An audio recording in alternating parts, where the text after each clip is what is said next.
So we live in a very interesting culture where the ultimate goal is not to be offensive.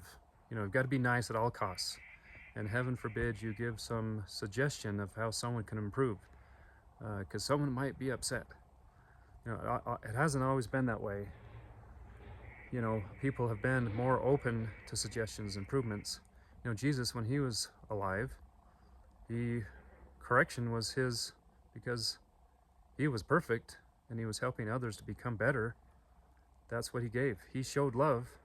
True love is shown by correcting. Was he nice to Peter when Peter suggested he should not die for the cause? No, he wasn't nice. He showed love by correcting him. He said, "Get behind me, Satan.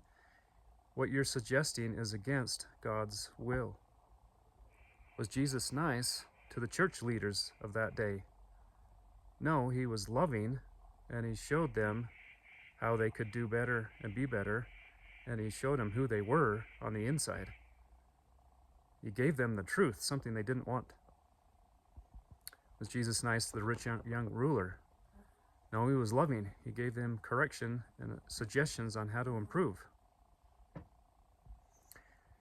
Growing up during some of the summers, I was involved with the racquetball camp, and I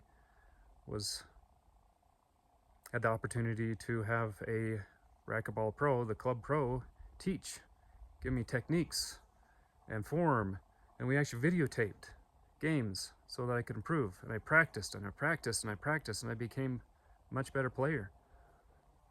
How do you win at the game of life?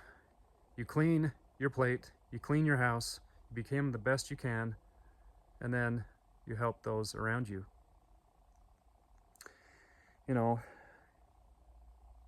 What loving conversations should you have that you're not having? What conversations with a friend, a son, a daughter, a husband or wife, a coworker? How can you help someone improve their life? How can you light up that path without giving loving correction? How can you make their lives better without issuing some sort of correction? Listen to correction from those above you, and then share that same love and concern with those within your sphere of influence.